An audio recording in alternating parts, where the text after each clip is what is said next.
You fix. All right, 3, 2, 1. What is happening, guys? This is Logan Robinson from Hear the Spear, presented to you by No Game Day. We are here on this another late one, Thursday evening with the guys. Austin Veazey, our lead basketball writer, is up there with me at the top. Dustin Lewis, our lead writer and editor, is down there at the bottom. Nate Greer, our lead recruiting insider, is with us also tonight. He's in a good mood. He's smiling, got the Chick-fil-A cup in hand. And Los, I know Los isn't here with us this evening. I think he's still mad about that comment that happened in last week's episode. I think he's still trying to find that person that commented. So he's still pretty triggered. But no, he's dealing with he's taking care of the family tonight. He'll be back with us next week. No worry about him. We'll be able to hold it down for now. We have a great interview with Lamont Green Sr. and Jr., or his nickname Boots. You get to learn about that, why they call him Boots, who just recently committed to Florida State for the 2023 class, and gave us some great answers on why he committed.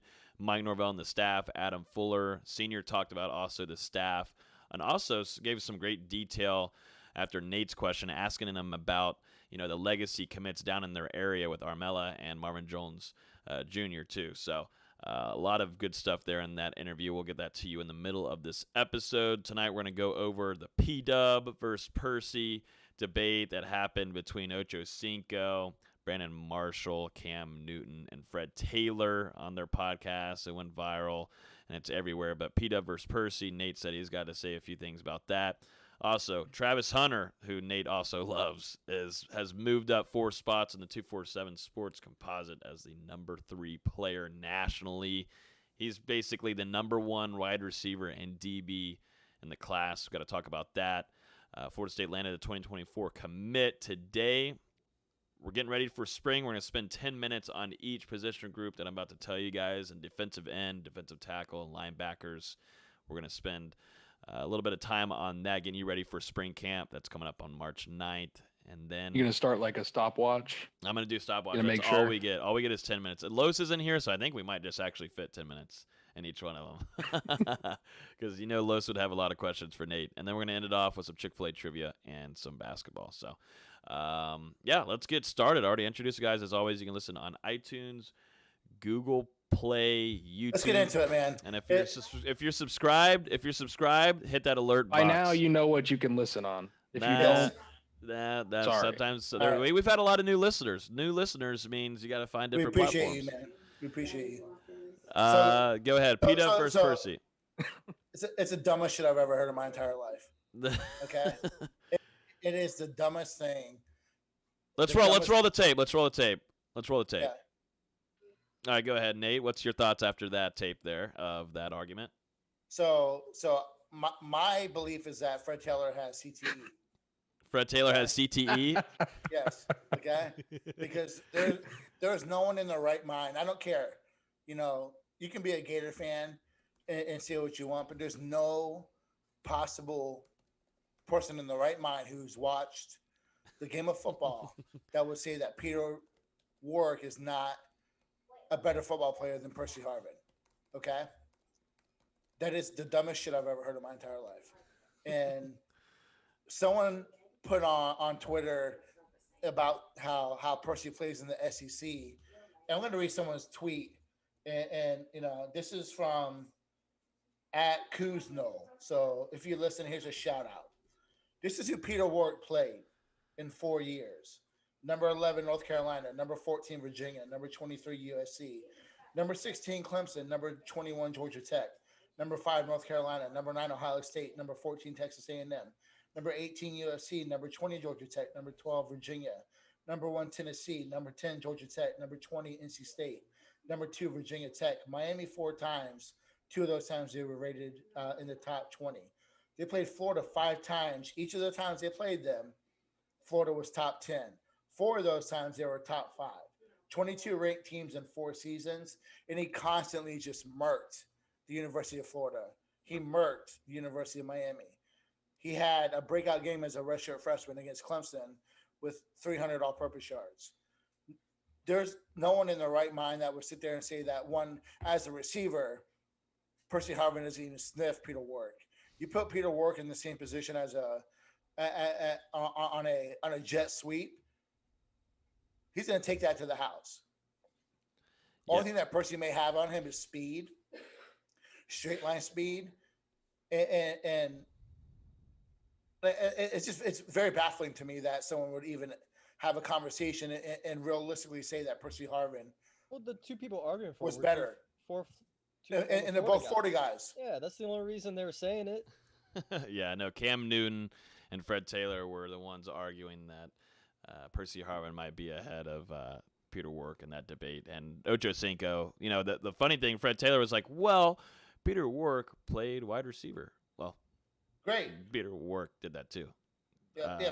Peter Warrick played running back. Peter Warrick did that too. Peter Warrick would have been All-American at any position he wanted to play.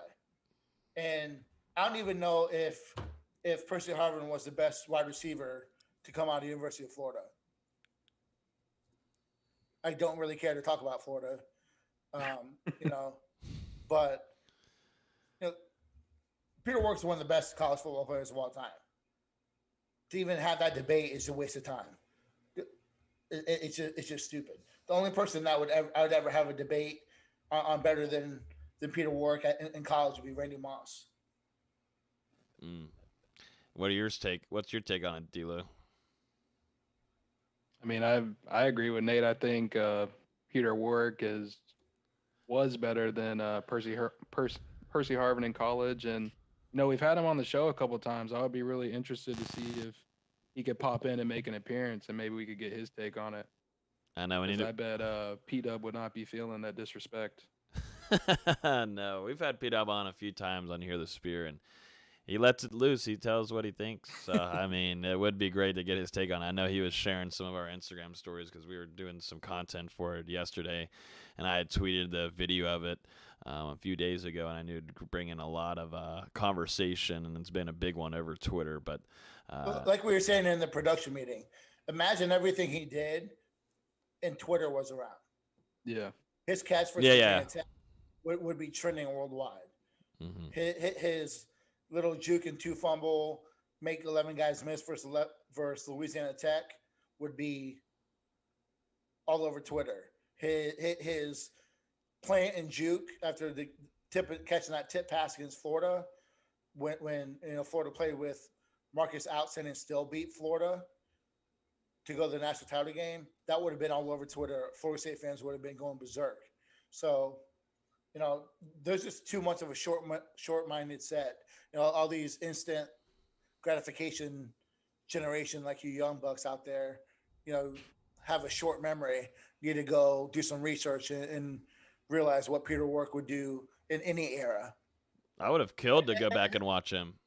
Yes, I wouldn't even put Percy Harvin like the real debate is Reggie Bush versus Peter Warrick. That would be a debate. I think that would be a fair conversation. Peter Warrick doesn't even deserve to be in the same sentence as Percy Harvin.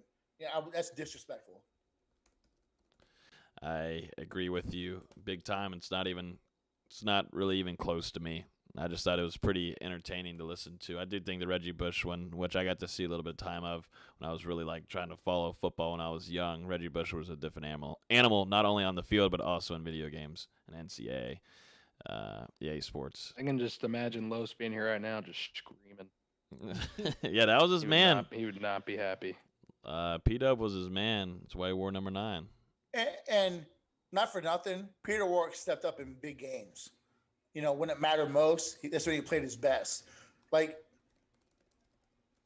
Percy Harvin was so stoned all the time and smoked himself out of games and put himself in suspension so much. Yeah, Peter Warrick, we can debate that.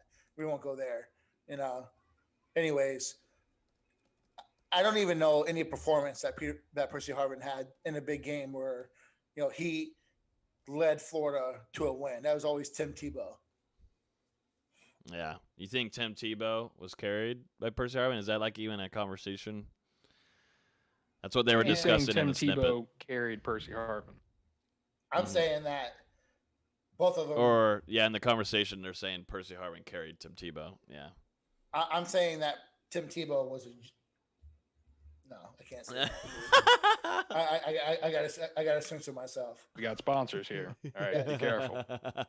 So there's going to be some point in life where Tim Tebow has a Tiger Woods moment when everything comes falling out, when the truth just comes tumbling out about how he is as a person.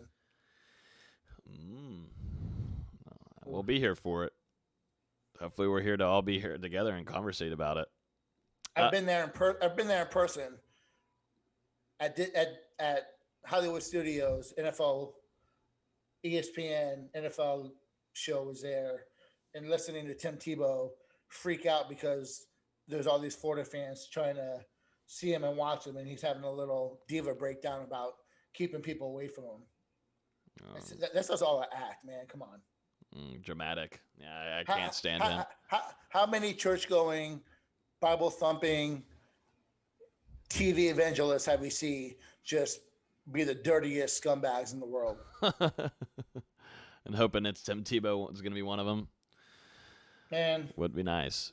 No, I can't stand him either way. He doesn't even need to come out and something happened to him. I just can't stand him already. That's a whole debate. Let's go back to Percy Harvin now. Percy Harvin was good. He was a skilled player. Can't take that away from him. He was a threat.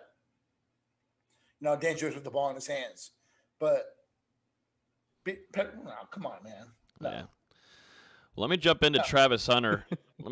Travis Hunter, which is about to be another freak athlete that's coming to Florida State related to Peter Warrick, maybe. This guy just recently moved up in the 247 sports rankings. Now the number 3 player nationally. He moves up 4 spots. He's now practically the number 1 wide receiver in DB in the class. Florida State is getting a freak. Is he just the best in the class?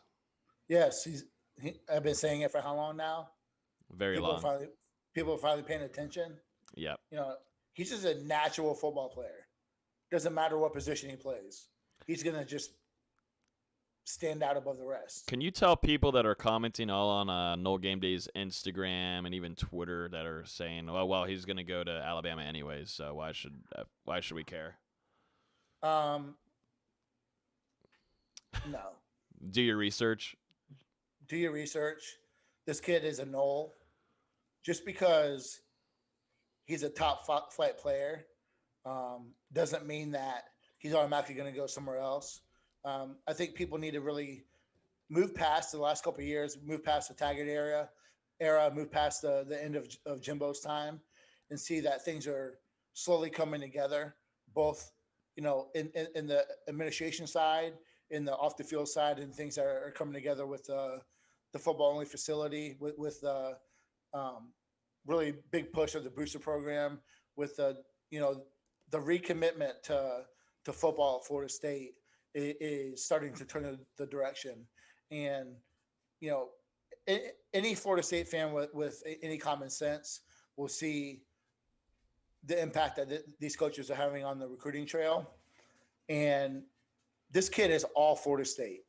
He recruits like a coach. This is, in my mind, my opinion, very similar to a Jacoby McDaniel in terms of just, it's no question. He's a Florida State guy. Stop being a Chicken Little and think that he's going to up and go somewhere else. I know. There's a few people. There's a few, usually, not knocking our Instagram followers. There's a lot of followers there, and there's some that don't do their research enough. But it's enough that there's not really an argument right now. But Brandon Jennings isn't a Hunter. No. That kid got some really bad advice and made 3 different commitments. No disrespect, but I think that people are so, mentally worn out about kids decommitting from Florida State. Luke Altmaier, I get it, I understand it, but this is a different cat, man. Man, the videos of him this past weekend, it just didn't look fair at the event he was at. It just didn't look like it was. He's gonna have to play wide receiver. I think he has to play wide receiver too. You see how smooth he was off the line, like. What is it? It reminded me of someone when they're off the line. I just don't. Is it? It does. I gotta really watch and really research that, but it reminded me of someone when I was watching it over the weekend, but now completely. Standing, line up in that trips formation, he was already like 2 yards down the line, down the field before like these other guys really got off the line. It's just his suddenness and his explosion is ridiculous, man. Oh no, it's nuts, and his athletic ability to high point the ball over the defenders is not really fair. I mean, he also is a two-sport athlete. He plays basketball. He's got some jumpers on him. Yep. But he's not the biggest guy, but he just outrules people that are either on him or he's guarding. I mean, 6'1", 175 is not small. He's got time to grow. Mm-hmm. Where do you guys think? So, Logan, you think wide receiver? I think I'm all for you get a little mix of both for however long early on you got him at Florida State. I think that's what he said in interviews. He said, he's going to come in and play defensive back, but in certain packages, he's going to be playing over on offense at wide receiver at times. So I don't know how you keep him off. That's the both worlds. I mean, this is how I look at it, and I could be wrong. This is my opinion, so I'm gonna say it. So there's a lot of really damn good wide receivers out there. I don't think there's many that are as good or talented as him. But when you project into the NFL, a guy like Hunter and what he can become on either side of the ball, but what he could be as a defensive back, being 6'1", 6'2", 185, 190, and his long arms, his athletic ability, the way he can high point the ball, his ball skills, everything put together, as a defensive back is a top 3 pick. That doesn't always happen as a wide receiver. So, I think for me, what if I were him, what's going to maximize my potential as I move on to the next level. This is a kid that's going to be, God forbid anything catastrophic happening, is going to be a 3-and-out kid. Not saying that, he couldn't be a high draft pick as a wide receiver, but typically that doesn't really happen that often. You look at a Devontae Smith or Jamar Chase, they're looking at like Friends top 10, kind of depends on how things unfold. But there's always going to be a team that takes an elite defensive back that can shut down half the field. Mm-hmm. So for me, I look at it as you play him at corner, let him be that dominant guy in the back end, a Jalen Ramsey type that just shuts down a defense.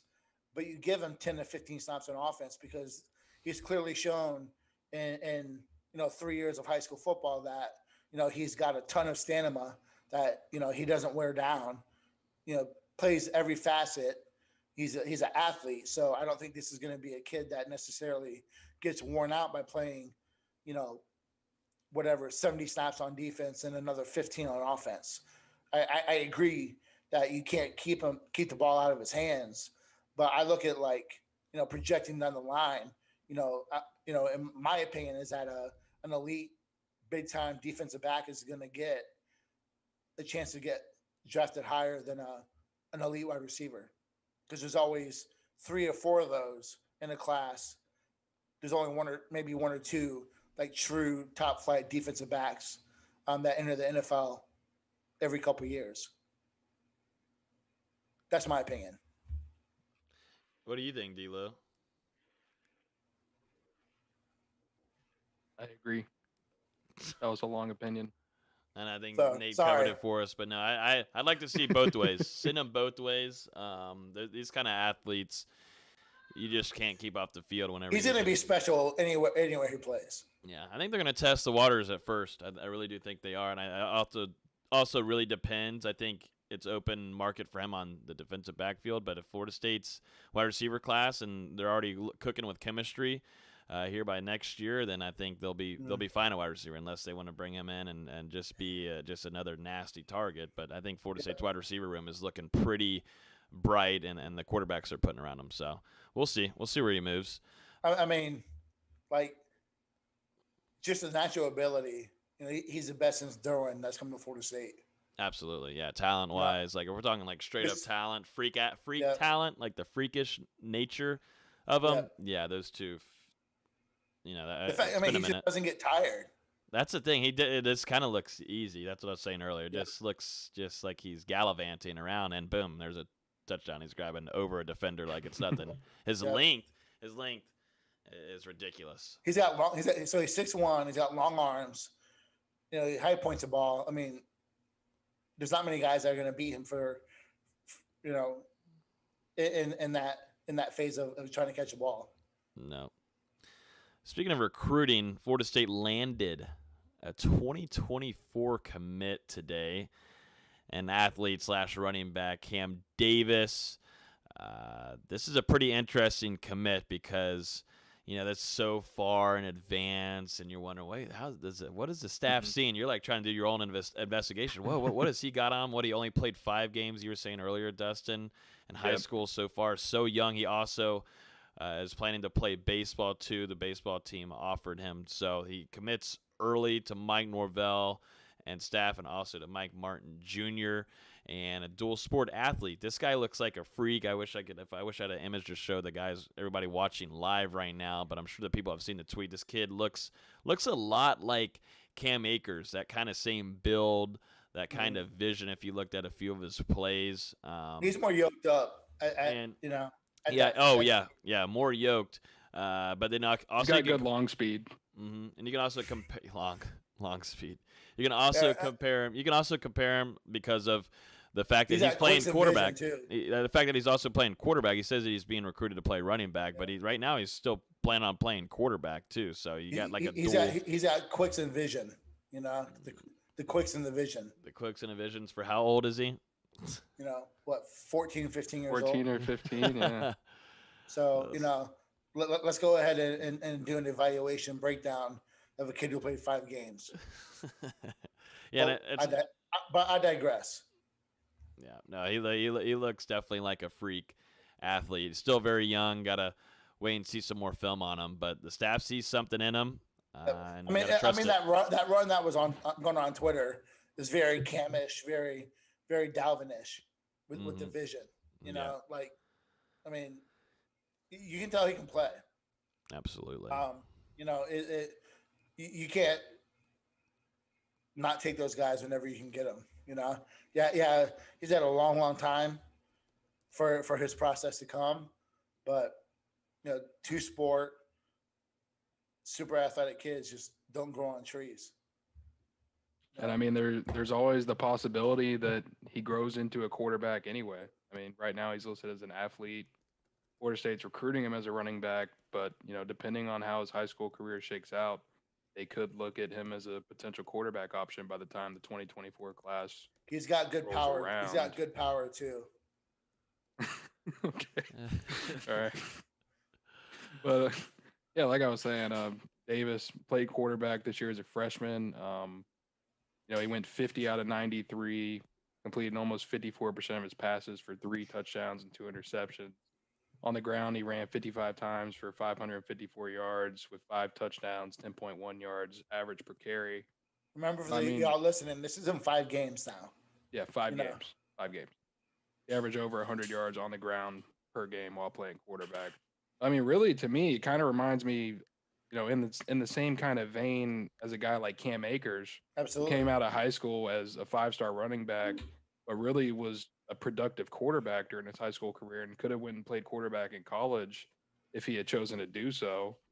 So, you know, for Florida State to be able to get guys that are dynamic multiple ways on the field, I think it can only improve the program. And I mean, obviously, we're going to have to see how this kid kind of develops and progresses over the next 3 years. But right now, I would say it's a promising take. You know, it's early. It's really early. He's got all the traits that so far, you know, 1 year in high school are lining up for a kid that's going to be a damn good football player. Yeah, absolutely. Maybe a potential top prospect in the 2024 class. You know, absolutely. I mean, we have no idea. It's hard to judge this early on in someone's football career. Absolutely. Well, it's even hard with some of those 2023 kids. Mm-hmm. Oh yeah. Oh yeah. I mean, you're 2 years away. And it's really hard to sit there and break down a huddle film and try to pinpoint things that, you know, make a kid stand out and think that, you know, that's going to be what they are. Yeah. Well, guys, football is coming back to us. We had a nice little break, but in just a few weeks, Florida State is going to start spring practice on March 9th, and that means that we got to start getting into some spring position group breakdowns. We're going to go drop by 3 position groups tonight. We're going to be doing this for the next couple of episodes to get you You got guys the timer prepared. on? I'm about to get the timer on. We're going 10 minutes each for all these, because if we could talk about this these aren't even the big topic ones to talk about, but I had to put on a timer because we could talk for 3 hours about this kind of stuff. So I put on a timer for us. We're going to spend 10 minutes on defensive end, defensive tackle, and linebackers. We'll start off with defensive end. We're getting ready for spring practice. Departures from last year: Joshua Kando, Janarius Robinson. I called them the Twin Towers. These guys have been in Florida State for, it feels like so long. They're off to have some potential there in the NFL. New additions since it's off-season. Jermaine Johnson obviously was a number 1 JUCO, was at Georgia. He comes to Florida State. He's expecting to start. Keir Thomas, transfer from South Carolina. Joshua Farmer, local guy here, been putting in a lot of work. Byron Turner, Patrick Payton, and George Wilson. Players returning from last season and before: T.J. Davis, Quashawn Fuller, Josh Griffiths, Deontay Williams, Derek McLendon, and Curtis Fan. Gentlemen, first thoughts about heading into spring camp. What excites you the most about a few of these players in this position group that has been not so efficient the last couple of seasons? I like that there's actually productivity coming in between Jermaine Johnson and Keir Thomas. You got some guys that have proven themselves on the SEC level. Something Florida State hasn't had. They haven't had a pass rush these past few seasons, and it's needed. I think we talked about it with EJ Manuel. Jermaine Johnson could come and have 10, 12 sacks and be a first-round pick this next season. He's that talented. It's exactly what Florida State needs. They need to give these defensive backs some time. Yeah, I mean, really the defensive end unit last year was, like you said, Austin, plagued by their inability to rush the passer. I mean, the team as a whole ended up with just 10 sacks in 9 games, which was good for 119th in the country. So that's just a testament to the pass rush. So I think, getting the new blood in here with the transfers and Jermaine Johnson and Keir Thomas, along with some freshmen. I mean, a guy who I'm excited to see is Patrick Payton. And then there's some guys that are returning on the roster. Josh Griffiths, TJ Davis, who we didn't get to see much last year, but who has some promise. And then, some guys who have been in the program a couple years: Derek McLendon, Curtis Fan, and Quashawn Fuller. We'll start to see if, they step up this spring and become viable options to start getting some snaps. Yeah, I'm interested to see. Josh Griffiths right off the bat was getting a lot of PT in the early part of last season. And then I think just because of how the season was going and Adam Fuller and the defense just kind of being shot at most points, there was a lot of guys going in and out there trying who fits best. But this defensive end group, there's got to be a pass rush. Obviously, the big name, Jermaine Johnson. But I got question marks about Quashawn Fuller, man. He comes in, he decides over Florida to come to Florida State. I still think there's some potential there for him to get some playing time. But last year, I think a lot of things the thing that really wrecked him and slowed him down was just kind of being consistent in plays and he's got to get better in shape. I think for him, I think there's potential for him to get a lot of playing time this season. I don't think he'll be a starter, but I do think he's going to have a lot of potential to play. Griffiths is another question mark for me.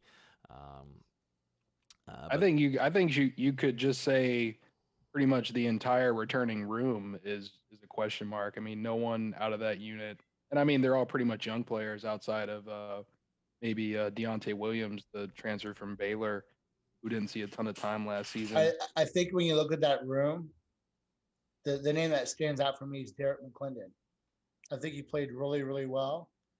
And when he got a chance last year, when you look at that room, it's going to be Jermaine Thomas and Jermaine Johnson and Keir Thomas. I think you're going to see Byron Turner, Patrick Payton. I think you'll see Payton and Wilson in situational pass rushing. But I think that, Florida State's going to get a lot out of McLendon. I think he's a little bit slept on as a player. I think that he,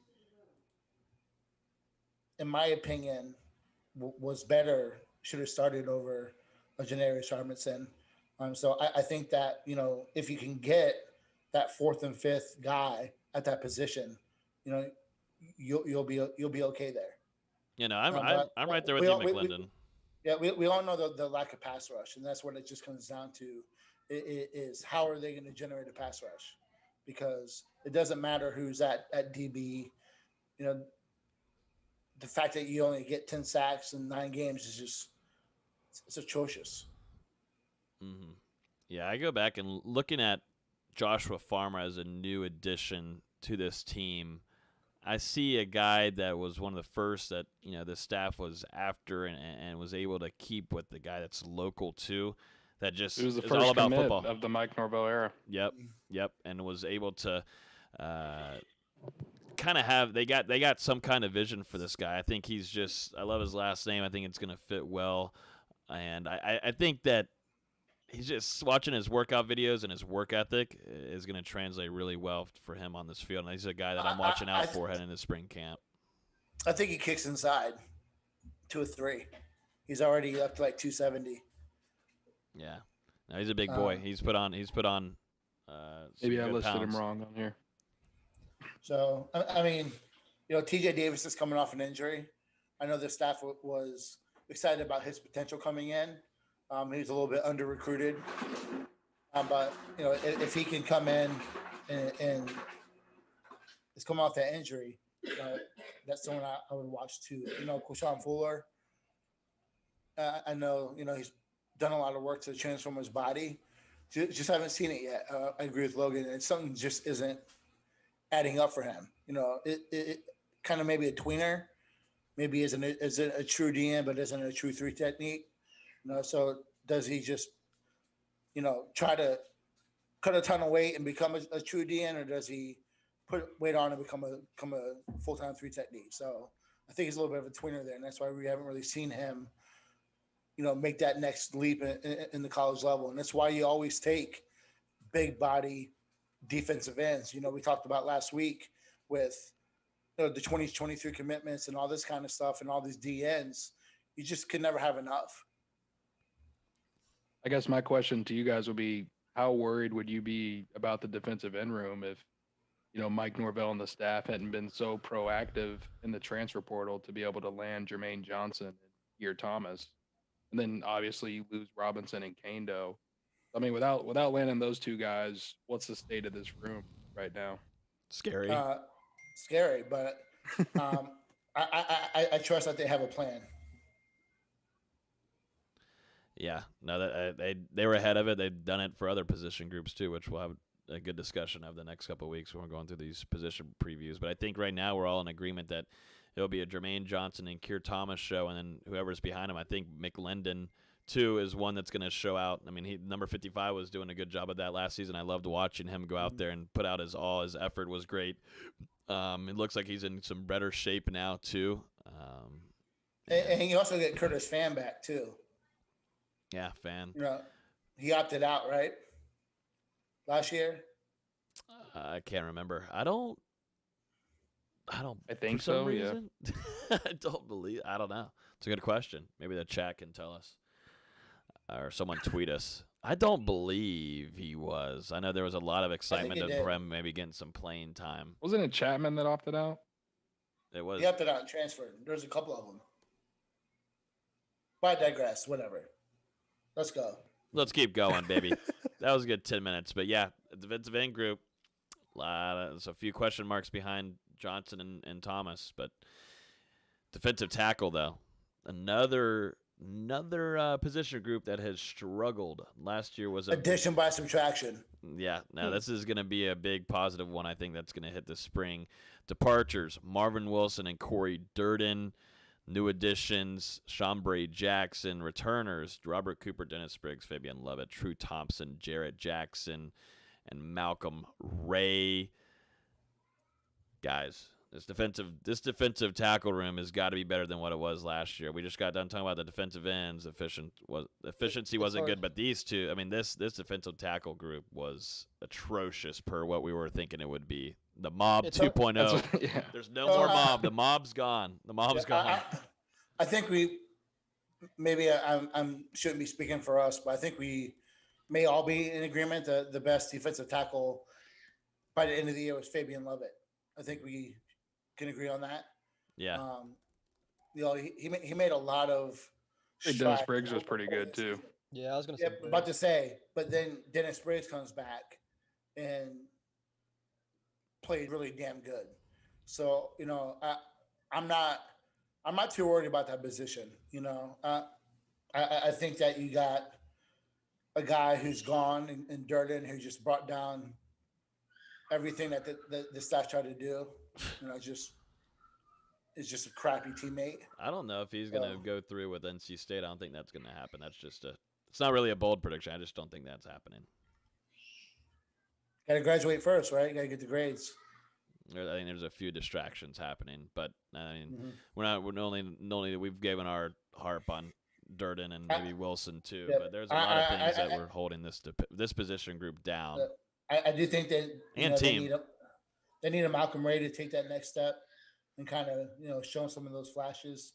They need Jarrett Jackson to be healthy. They do need the depth, but when you look at 1, 2, 3, 4 with Cooper, Briggs, Lovett, and Thompson, I think you have four guys with a lot of experience and a lot of guys who can be rotational. So I'm not giving up on Malcolm Ray yet. I think he's a guy that has a lot of potential. Yeah, and I mean, we've heard a lot about Malcolm Ray over the first 2 years of his career in Tallahassee. I think, was it his true freshman season when he was the practice player of the year or some kind of award like that, and he was getting a lot of recognition. But yeah, like you said, Nate, I mean, that first four in the on the depth chart, Robert Cooper, Dennis Briggs, Fabian Lovett, True Thompson, however you slice it up, I think that could be a very productive 4 guys for Florida State. It obviously helps with the depth, and then behind them, if you can get some contributions from Ray and Jarrett Jackson, maybe Chambry Jackson when he comes in, that's icing on the cake to me. But those first 4 guys, those are who you're going to want to be your main productive guys. And I think on pass downs, you're going to see them generate, a pass rush. I think they're going to kick in Keir Thomas to a 3 on passing downs. Yeah, that's what I was going to say. You'll get a benefit there from kicking Thomas inside, whether Griffiths is in there on DN on passing downs. But you kick Thomas inside, and he's rushing with either Lovett or Briggs. Mm-hmm. That pass rush is looking a lot better because last year they just weren't putting in effort. Yep. That's something that we haven't really seen since Walker. DeMarcus really excelled at that spot of moving to a 3 and just creating havoc. And I mean, it's not just the pass rush. The running the defense against the run has got to get a lot better. And I mean, this plays into what we're going to talk about with the linebackers coming up too. But just a couple stats. I mean, 9 games last year, Florida State only recorded 48 tackles for loss, 5.3 tackles for loss per game. That was good for 88th in the country. They allowed 199.2 rushing yards per game, 97th in the country. They allowed 5.12 yards per rush, and they gave up 25 rushing touchdowns, which was 7th most in the nation. That's legit making my right eye twitch. I'm not done yet. They tied for 105th in the country, giving up 36 points a game, and they gave up 324 points in 9 games, which was 103rd in the country. So it was bad on all fronts for that Florida State defense last year, and I mean it all starts up front. Mm-hmm. I'm the defensive tackle group was atrocious, and like you said, the running game has got to be fixed too. With defending that, I mean, I think Florida State had a good game plan against North Carolina for a half, but they made North Carolina made adjustments and were able to absolutely make that look silly like that didn't even happen in the first half. My biggest guy right now is very, very high on him heading into the offseason last year, or heading into the spring.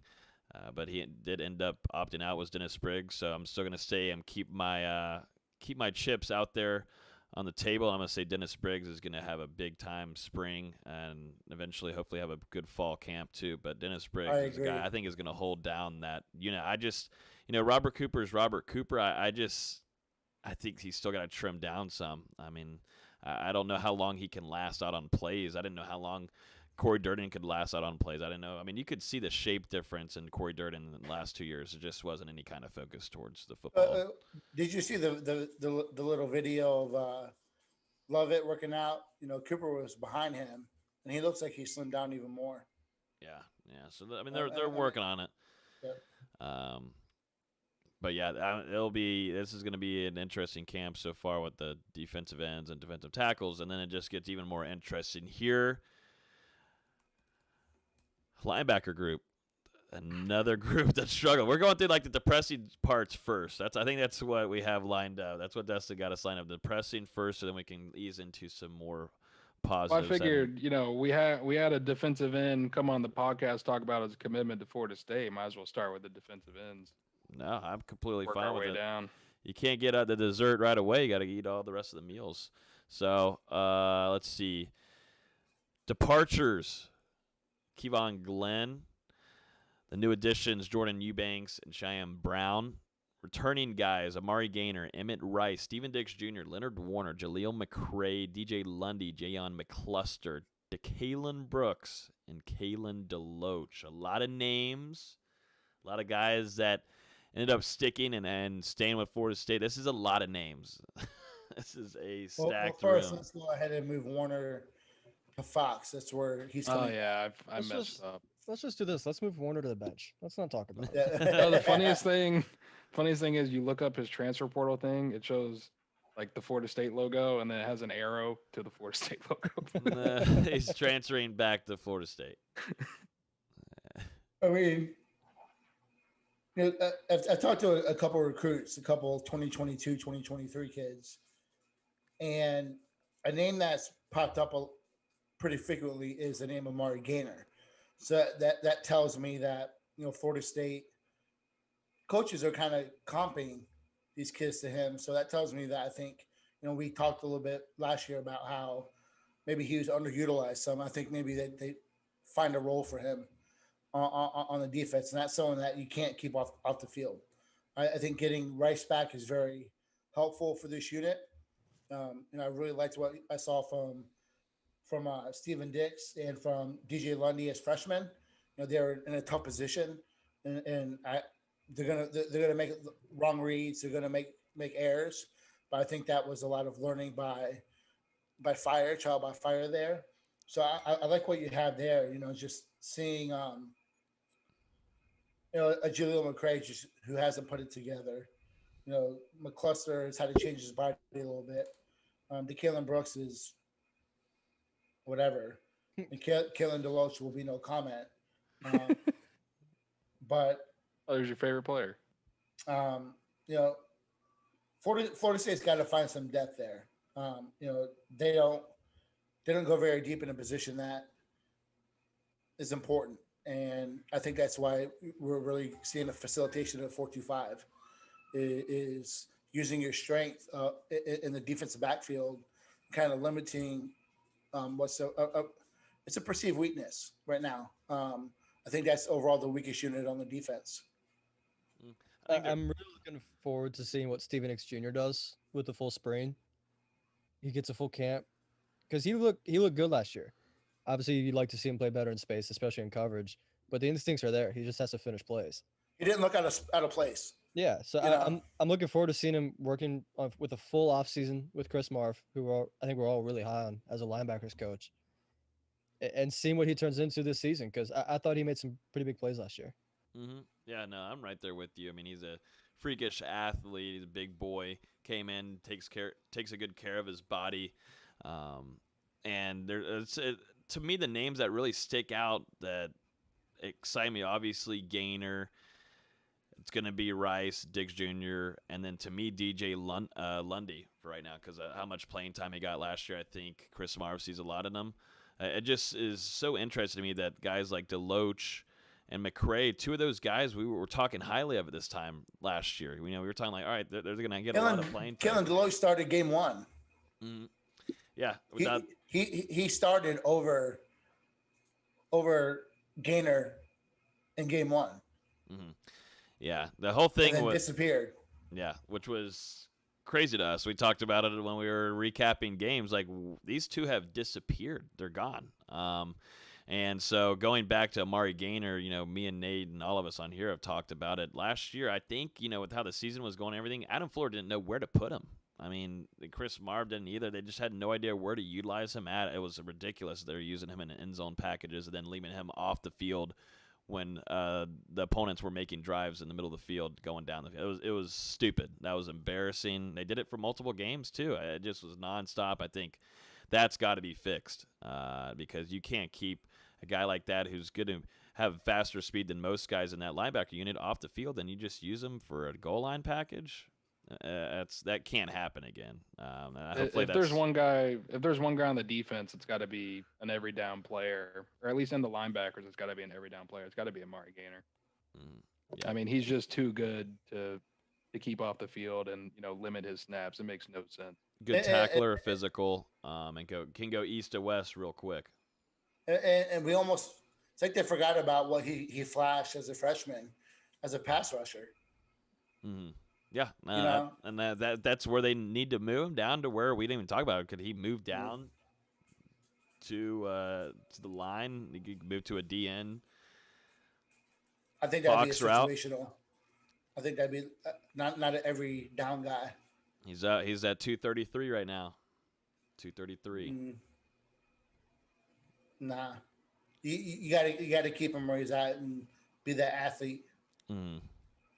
But yeah, this group is not every kid's made, body structure wise to add on 50 pounds in college.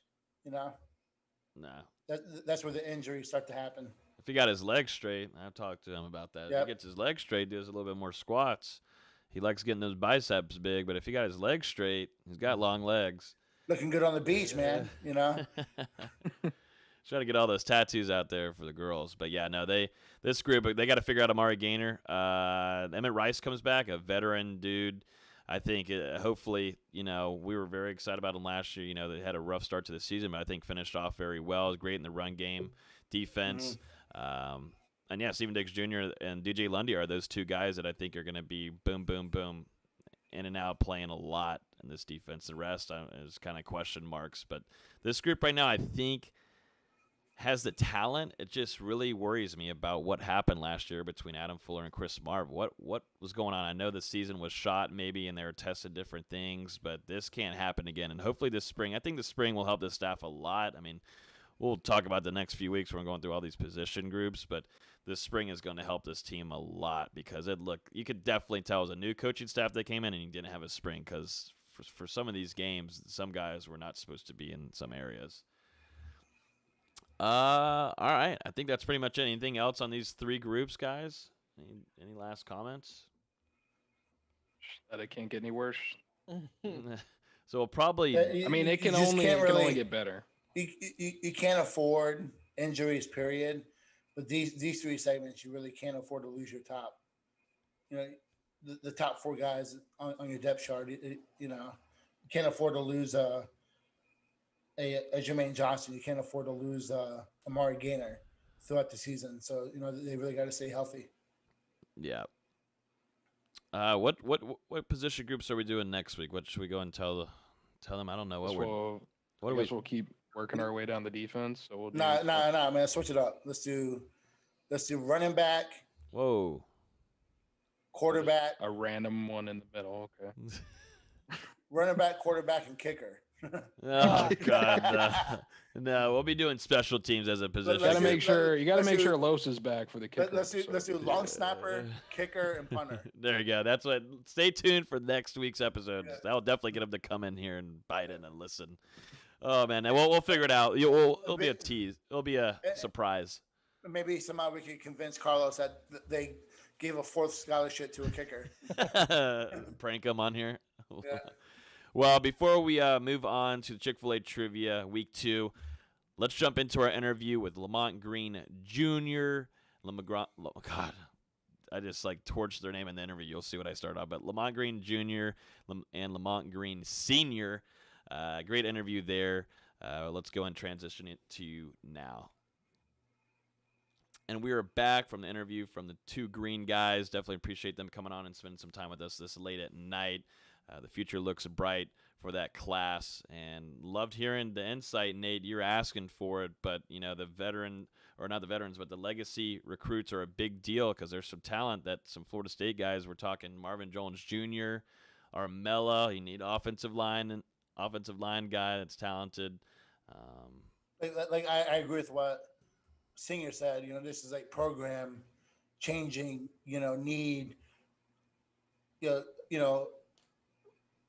With perception wise, you need it, but more so you need it because they're just talented football players.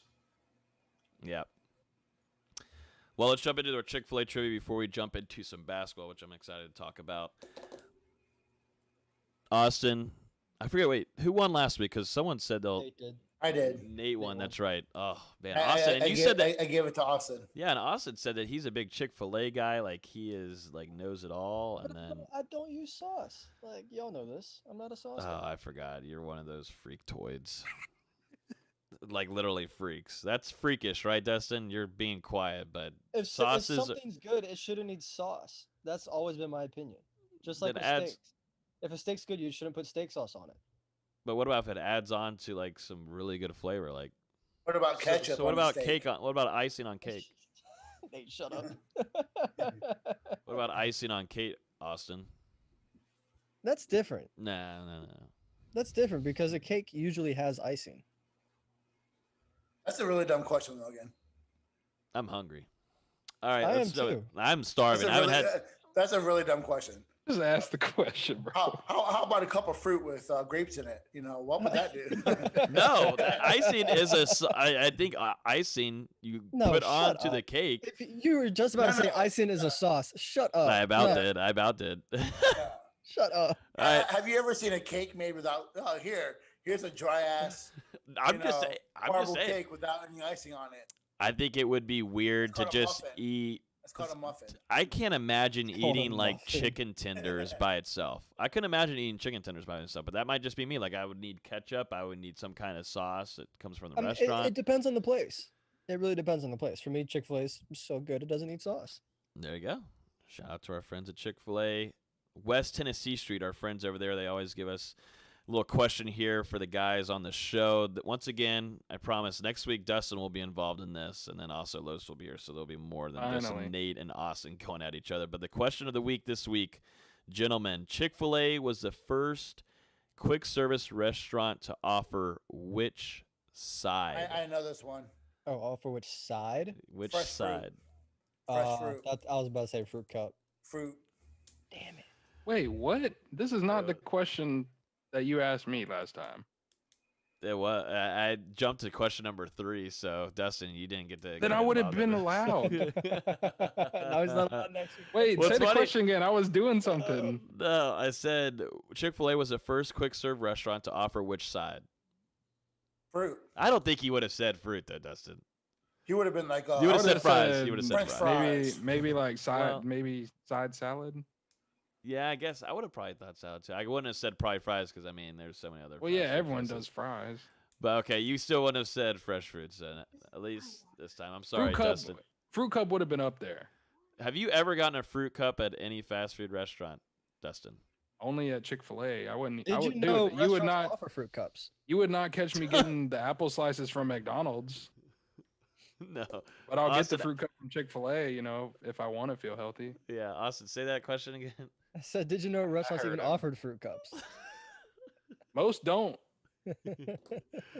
Oh What my. about a side salad? I'll pass. Go ahead and I'll get the fries. go ahead and send Austin that other card too. No, you got family to feed. All right, Yeah. take some cards, eh? Jason, Nah, man. I know, I'm I'm sending them trying- out. I'm sending. I'm trying to build some good faith for some size 13 ones. Oh, that's what he's doing. you know, That's a fair point. That's a fair you point. know. I can work something out. That's fair. Oh, man. Well, let's end off the podcast. We got some basketball to talk about. As always, thank you. Shout out to our friends at Chick-fil-A. Also, our people in Discord just got some free food, too. We did a little trivia there, so definitely make And sure you're in the Discord. Giveaway going on Instagram too. Oh, yeah, we do have a big-time giveaway. I know we teased it last week, but was able to have confirmation 2 club tickets to the last home game of the season. And you said, Austin, that if Florida State beats North Carolina, then boom, Florida State can celebrate and win the regular season championship for the ACC, right? If they beat Boston College. If they beat North Carolina, you're looking at a ACC clincher against Boston College at home for the second straight season. Yeah, so a big time game. That's on our Instagram at Knoll Game Day. You guys go enter that. We got a lot of giveaways coming up. Free food, club tickets. It's just now getting started, so go check that out. Let's jump into some FSU basketball. It shows on here that Dustin put Florida State versus Pittsburgh recap. Really? Question mark. But I think more. Yeah, we didn't talk about Pitt. We didn't get to. I know I couldn't come on here on Saturday, and Why couldn't you come on here, Logan? What were you doing? I had a work event at Proof Brewery. Yeah, you had a work event at a brewery. It was a work. I had not really an event, but it was more of like getting to know, just hanging out with some of your work friends. But anyways, yeah, next time I'm sending them a Restream link, and it'll be them. They'll be able to take care of it all the time. But yeah, Austin, Florida State. 2 days from now. Florida State slides by Pittsburgh. You said before going into that game, Florida State's 1-6 in Pittsburgh. Florida State's able to go 2-6 now, and it's a nice win for the Noles. It was a very nice win, especially when you consider MJ Walker didn't score a single point. You usually don't win games where your leading scorer just doesn't score. Raekwon Gray was fantastic, 16 points, 8 rebounds. He is absolutely Florida State's best player right now. He has scored in double figures each of the last 9 games, including Miami, which we'll talk about here in a second. But he just took over that game. Justin Champagnie for Pittsburgh was awesome. He's so much fun to watch off ball, and he played every single minute and finished with 21 points and 10 rebounds. Champagnie's a real dude, and I wish he had some help around him. But the fact Florida State was able to go up to Pitt, do something teams in the past haven't been able to do, which is winning at Pitt, it's a big win for Florida State. It gives them some momentum, gives them some more confidence for this home stretch. And then they got great news later in the day when Virginia lost at Duke. Florida State took over the first place in the conference. Hey, I'd love to see it. I didn't get to see much of the game. I only got to see like the last 10 seconds, but I was just going to say it was especially, a good win considering that MJ Walker probably played, the worst game of his career. He went scoreless and 20 something minutes. And he sat out last night. He's been dealing with some injuries, but I thought for Florida State to overcome him going scoreless with Raekwon Gray continuing to put on strong performances, and I think Malik Osborne as well was pretty dominant against Pittsburgh on Saturday. So good road win. You think Raekwon Gray is playing himself into Player of the Year discussion?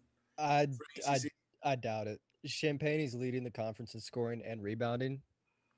And when Florida State's best player usually the voters will just base it off scoring. Yeah. And Florida State's leading scorer is MJ, and he's 23rd in the conference. It's not gonna be enough to get it on. I think Raekwon Gray's probably gonna be all ACC first team, if not second team for sure. But he should be all ACC first team, just because of his impact defensively. In my opinion, he should be ACC defensive player of the year as well. I think he's been fantastic defensively. Not yet in his all-around offensive game, he's just been phenomenal all season. You can't punish a kid for playing on a deep team. No, you can't. And I think the best team deserves at least one all-ACC first-team guy. That's just my opinion. Can I have Raekwon Gray come to me with the Golden State Warriors? Can that happen for me and replace Draymond Green's stupid ass? I mean, I can't stand. I mean, it was fun watching Green do his thing a couple years ago, but now he's just a nuisance on the friggin' court, and he pisses me off. And Steph Curry, I think, wants to slap him sometimes, but I feel like Raekwon Gray is just like a 2.0 with Draymond Green, and he's playing himself into, NBA discussions, man. I mean, he's playing fantastic. Yeah, I've been talking with a couple of NBA people, just gauging their interest. Like, what do you think about some of our guys? And they're like, I think Turk needs one more year, develop his 3-point shot. But it wouldn't surprise me if he goes on a crazy run in March, like Kevin Gelly did, and they're like, oh, maybe we need to convince this guy to come out in the draft. Who's that? Turk. Daquan Gray. He, Yeah. he's been playing so well recently. Everyone's like, oh God, he's going to leave. The consensus among the NBA is teams like him, but not enough to convince him to come out and draft him. Okay. And I think that's big. You get him back for next season. Yeah. Next year's team's insane. Yeah, I was about to say. It just excites me whenever I think about the class next year. It's really still exciting right now, but next year is just a whole different level. It's just a silly level. Not even. Do we fair. have on the docket talking about Matthew Cleveland getting snubbed for the? We should. Yeah, bring that up. Should we just bring it up? Bring it now? up, yeah. Bring it up. Bring it up. I do not understand. Tell what Matthew happened. Cleveland. Yeah. Matthew Cleveland, 5-star. Depending on the site you look at, he's either top 10 or top 20. Was not selected to McDonald's All-American game. Wow. And I do not understand it. How many players get into that? Do you know? I think it's like 16 or 18. Isn't he having a really good season? He's been phenomenal. I think he's averaging a double-double, like 25 and 12. What did he do to the wife there? Jeez. I do not know. I do not understand it. Cleveland's been very vocal about it on all the social medias that he couldn't believe that he was snubbed as well. I hope that if he gets like if someone gets hurt and he gets that secondary offer, I hope he declines it. tells him to go shove it. Yeah. Did Jalen Worley get in? No Florida State players got in. Wow. And in my opinion, yeah, I'm a little bit biased, but I had Cleveland as a top 5 player in this class. I think he's phenomenal. I was talking about him with the same NBA scout that was judging our team. He's a very bouncy athlete, the same kind of athleticism Vassell had, but he's a little more filled out than Vassell, much more of a 3-level scorer, same defensive versatility. He's going to be one of those players where you're looking at the NBA draft next year going, oh, they got another lottery pick. Cool. Mm-hmm. He's a phenomenal player. And even if he stayed 2 seasons, he's the type of kid, he loves Florida State. He wants to get Hamilton his championship. If he stays 2 seasons, it wouldn't surprise me, honestly. Isn't school a big factor for him too? I remember his parents are huge on him getting good education. So he might stay 2 years, and if he does, I mean, good luck ACC, because this kid's phenomenal. Yeah, that's a big time snub though. That's hilarious. If he was committed to Duke or Carolina, oh yeah, he'd be starting. He's in the game. He'd be starting. Well, good for Worley and Cleveland to have that chip on their shoulder heading into a season that's already jam-packed. And definitely bring back Gray, too, and Florida State's already got talent right now. I mean, just having them kind of be hungry like that, just piss them off even more. I mean, that's just ridiculous. And I'm sure the staff is probably telling them that, too, to just kind of fire them up, That's just hilarious to me. I saw it on my Twitter. I was like, what? I didn't even believe it at first. I'm like, oh, maybe I just skipped over a name. And I read back through it again. I'm like, really? Yeah. I was stunned when they didn't put Cleveland in there. Stunned. Yeah. Does Jordan still do his Yeah, they still do the game? Jordan Brand Classic. I don't know if they're doing it this year. I'd have to look. I don't know if they're doing it with the pandemic and everything, but they haven't announced anything yet. Mm-hmm. Florida State, though, last night took care of business in Miami. Florida State beats the Hurricanes 88-71. I personally didn't get to see a lot of it. My dad was sending me videos of Balsa just like telling kids to get out of his way and just dunking right in their face. Go eat a fat, get out of my way. And then I also saw Scotty Barnes throwing some beautiful passes too. But what happened in that game, and why did Florida State just make it look easy? Well, Miami has 6 players. That's the big reason. Nice. That's basically what it is. Miami only has 6 players right now that are available to play. They've been just slammed with injuries all season. None of it's due to COVID. They haven't had any COVID pauses, but they just had so many guys go with back injuries, with ankle injuries, with knee injuries. It's been really bad in Coral Gables and their training staff. It sounds like it. Chris Likes was supposed to come back like a week or 2 ago. Re-hurt his ankle in practice. Now he's out for probably the rest of the season. Harlan Beverly, another guy, he's been dealing with back injuries all season. He had a herniated disc and was playing through it for half of conference play, and finally like, okay, just rest. They've been ravaged. And then Florida State, even without MJ Walker, without Tanner Ingam, and without Malik Osborne for most of the game, they just slept walk to buckets. Yeah. Miami had no interest in playing defense. Florida State was really good offensively, scored 1.3 points per possession. It was never much of a game. You know, Miami got it down to 11 in the first half, and Florida State's like, oh, yeah, we're supposed to be playing basketball here. And went on another 13-5 run, and it was a 25-point game again. Mm-hmm. It was one of those games where Miami was just too outmatched. Mm-hmm. First off, I got a few questions. So, number one, any kind of updates? Was it a bad injury? I didn't get to see the injury with Osborne. So Malik turned his ankle. He stepped on someone's foot going for a rebound. It looked worse live than it did in replay, and he was able to stay on the bench after the game and was walking around. As of now, he's probably doubtful, which sucks because Carolina's a great rebounding team, and you'd love to have a guy like Malik Osborne, who's a great rebounder, great effort guy. Mm-hmm. As of now, he's probably doubtful, but if he plays Saturday, that'd be huge. For MJ Walker, the consensus seemed to be that Hamilton held Walker and Ingam out of the game just as a precautionary reason, thinking, yeah, it's Miami. We don't really need these guys. Let's save them for Saturday. Because from what I was told, both of them went through shoot around on Wednesday morning. Okay. So it was one of those things where like, let's just save these guys, make sure they're healthy for these last 3 games. Yep. To take that regular season throne again for 2 years in a row. And then my next question just completely went through my friggin' brain. Wow. I knew I should have said it. I completely lost.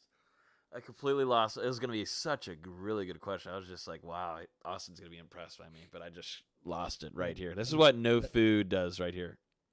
Now I'm just disappointed. I'm like really disappointed because I had a great one and now I'm really about to punch myself. I just completely lost it. Oh my God. Wow. If I think about it, I will. I'm gonna try to bring it back. But yeah, Florida State took care of Miami. Didn't even look. Oh my God. Oh, I had it. There was a big conversation on Twitter today about, or I saw a few people talking about, is Balsa the best center since at FSU? Ever. Just ever. Yeah, it's just not even close. The best center at Florida State ever? In terms of skill set, let's get it real here. Dave Cowens is far and away the best player in Florida State history. But if you're just looking at overall skill set, it's not even close. Koprivic is so skilled with the ball as a 7'1" center that what other 7-foot center is bringing the ball coast to coast? Yeah. And finishing with the Euro step or finishing in traffic. He's a rare offensive talent. I mean, just rare. I saw one scout say he's a baby Jokic, which isn't a bad comparison because he's a really good passer too. He just doesn't get the chance to display it as much. Yeah, no, I got to see him just transition and boom, and just bring it into the and it's inside. all natural. It's just such a natural flow. It's like you talk about, you look back at like Fiondu Kabengele. Love Fiondu. Such a great player, but he worked so hard to make sure he was a really great player. He was really raw as a freshman, as a redshirt, and even that first season he played, he was pretty bad for half the season. Then towards March, he started figuring things out. Balsha's just been super, super impressive, and he's going to make himself some money playing this game, whether it's next year, the year after, whenever. Really talented player. FSU will finish off the regular season with North Carolina on Saturday at 4 on ESPN, and then, like we said, on Wednesday with Boston College late night game at 9 p.m. But first of all, North Carolina, man, Florida State, like you said, got a rebound here. You lose if Malik Osborne's not playing. That plays a factor. But what is your take on this game? Well, I was going to come in this podcast saying, okay, we're going against a North Carolina team that's, really got some momentum. They've been playing really well in conference play. Caleb Love's finding his groove. Then they go out and lose by 13 at home to a 10-12 Marquette team. And now I don't know what to think. I don't know if Carolina's just got the best game plan in the world for Florida State. They've been practicing it all week and just didn't focus on Marquette. But it was a bad showing last night. Really, really bad showing. Caleb Love only scored 1 point. Maybe they just played some bad ACC teams. I mean, ACC sucks. It's bad. Mhm. Like right now, I think the second best team is Georgia Tech, which tells you everything you need to know. Yeah. It, I mean, for me, that's been the one I had circled as the only potential loss to wrap up the season for FSU. for sure. And dating back to 2000, Florida State's won at Carolina just twice. The Ding Dome has been historically really bad to Florida State, and they're going to need to have a good performance. Carolina's now really has to get a great win if they want to make the tournament because they finally worked themselves back up into that tournament conversation. They didn't lose a quadrant 3 game at home to Marquette. You counter that with a win against Florida State, it kind of balances itself out. But I just don't know. I really just don't know. Florida State's going to have to rebound. They're going to have to defend the 3 better than they did in the first game. In games where Kerwin Walton, their starting shooting guard, scores 10 or more points, Carolina's 7-1. You limit him, their only good 3-point shooter, you stand a pretty good chance. And if you rebound like you did last time, you stand a pretty good chance as well. And also when Florida State wants to play, they just destroy these teams right now. Yeah, you look at every good team they've played against this year, they get up for those big games and they just smack them around like they're a little child. Mm-hmm. It should be a tough game, though, either way. Tough game. Really tough game. I'm looking forward to it. I'll actually be there. First game I'll be at all season. Looking forward to it. Oh, hell yeah. Typical UNC fashion. They're like, oh, yeah, we played Florida State and Duke these last 2 games. Oh, let's finally allow fans. Yeah, let's do that. Yep, now they want to. Yeah. Seems interesting. What is your score prediction? You'll find out in my article probably tomorrow night, at the worst Saturday morning.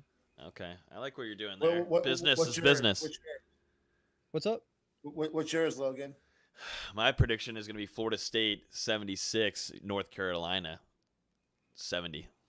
That's what I got. I got Florida State winning this game, and then it's going to be a good time in the Tuck on Wednesday night. Hopefully, maybe Dustin might invite me back for our third and final date together. That would be the end of it all. That would be it. We'll see. I don't think we're gonna need you on Wednesday. They'd be. I'm going FSU like 86-80. I think it's going to be pretty high scoring. I think it's going to be pretty close. I think it's going to be at most like a 6-point game. I mean, I think both teams. State's a top 10 offense in the country, not just in the Southeast or whatever. Top 10 offense in the country, and I keep undervaluing how good Florida State's offense is, and I've now got this mindset of whatever I think the score is, just add 6 points to Florida State. Mm-hmm. So they've just been that good this season. Yeah.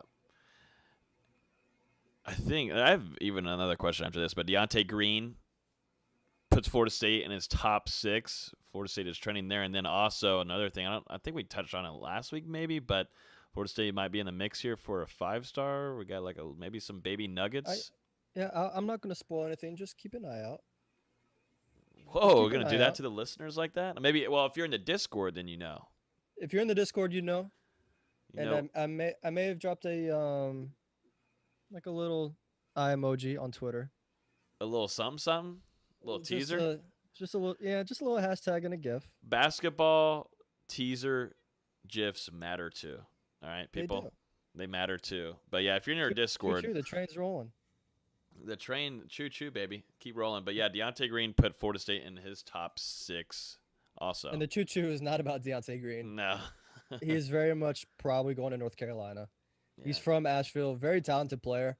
6'9" forward that can play the 3 or the 4. I think his final 3 are going to be NC State, Carolina, and Florida State. But I think ultimately he's Carolina's to lose. Very talented player. We'll love to have him. I don't think it happens. Gotcha. Well, Florida State has some big games coming up. I will make sure that I don't have anything to do for these next 2 games because I need to watch some basketball. And we're going to start getting ready for some ACC tournament stuff too soon. So we are 2 Sundays away after this Sunday from a bracket. That's right. It's going to be I think we'll probably do an instant reaction show to that. I know that our friends, my friend Caleb is wanted to have Dustin and Austin on to do their show, but I do think we're going to try to. I don't know if the guys can or not, but that's on a Sunday, right? Yeah, it's usually Sunday. Do they have a time yet? I don't know. I don't know if they do. Let me see. Are we going to Well- predict our own bracket? I mean, I will not be good at that. I've never done that. No. like are we saying like Right. a bracket or Guess not. Well, we'll do Well, once we well, get the bracket, then I'm down to do like a bracket thing that I haven't like really done. But Yeah. I can't Yeah, predict who's Austin, going to make be a where. bracket on the show and see how accurate it is compared to the actual selection. so selection Sunday starts at 6 p.m. on Sunday, Okay. March 14th. So what's maybe what's we'll the do over live- under? Maybe we'll do a live show. Should we do maybe we'll let the chat tell us or someone commenter in the Discord. Should we do a live show during it or do we do an instant reaction? I'll have to do it from my car if we do a show during it because I get off work at 6.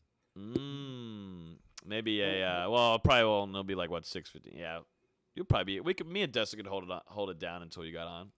Hey, I'm trying to do a live. Y'all get on to me about not doing a live show during. What's the over under on Florida State and Gonzaga in the same bracket? God, I hope not, man. That's the one team I don't want to play right now. Baylor looks beatable.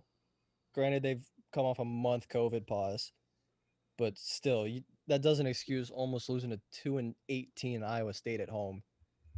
And Iowa State was winning the majority of that game. Baylor doesn't scare me. Michigan doesn't scare me. Ohio State doesn't scare me. As well as Florida State's playing right now, none of these teams scare me outside of Gonzaga. I will do anything to stay out of Gonzaga's bracket this year. What would you do? Tell us. I mean, I'm not going to say. Would you Would- get a tattoo? Maybe. Would you put sauce on a chicken dinner? That's what I was about to Yeah. say. Would you? Yeah, dip your if that's what it Chick-fil-A takes. nuggets in a sauce? If that's what it takes. Would Yeah. you drink a beer? No. Yes, you would. I doubt it. A sip honestly. of beer. Sip of beer. I honestly doubt it. All right. Would you get off? Would you? Hey, respect the straight edgeness, man. Come on. Not everyone wants to be Whoa. Not everyone wants to drink Whoa. Piss carbonated water. Yeah. Not everyone wants to be like Logan. Piss water, natural light. Hey, it's getting close to beach time, boys. I'm going to high noons starting this next week. The beers are going bye-bye. You going to seltzers? I'm going to the seltzers. I've been looking at the high noons, and I got to get ready I got to get the V's out for when I'm at the beach, Nate. I got to get the V's out. Get the what out? The V's. The V's? Yeah, the ladies love the V's, so I got to get the abs going. Oh, For the cool, beach. cool. That's what I'm Cool. doing. You're Yeah, always wearing tank tops and all that kind of junk. Yeah, because I'm at home comfortable. Oh, I'm going to be comfortable out there on the beach. Yeah, and they're gonna see you drinking a seltzer and be like, nah. Trust me. Where's his significant other at? Probably not with me. I'll probably be by myself at the beach. But yeah, I think By that I mean Dustin. oh god. Dustin, you working on your V's? Yeah, I got a lot of work to do. He's working on his U. It's like an M right now. Oh man. Well, hopefully Dustin will invite me to the Boston College game next Wednesday. I usually have to like tease him and like ask a lot, but we'll see. We'll see if he invites me. But yeah, I think that's everything for this episode. Definitely shout out to the Greens for coming on with us and talking about Boots' commitment to Florida State. Also, Senior coming on here and talking about his son's commitment and the Mike Norvell staff at Florida State. As always, you guys, we would definitely appreciate if you rate us 5 stars on iTunes. We've seen a lot of new ratings. We definitely appreciate if you're listening right now, just take like 5 seconds to just scroll down, hit a 5-star in there. If you want to leave a review, we definitely appreciate it. Tell us what you like about the show, maybe what we can do more. If you're on YouTube, hit that like button if you would like. Maybe hit that subscribe button, hit the bell so you'd be notified when we go live. Before we go, just always remember that Travis Hunter, top player, 2022 class. Oh man, what's gonna be your outro now once he's signed to FSU? You're gonna say he's the best player. Travis Hunter, best player in college football. We'll figure it out when we get there. We'll figure it Yeah, out. we'll figure it out. We got a little bit of time. Thank you guys so much for listening. Y'all have a good evening, and I'm gonna go eat and sleep. Thank you guys.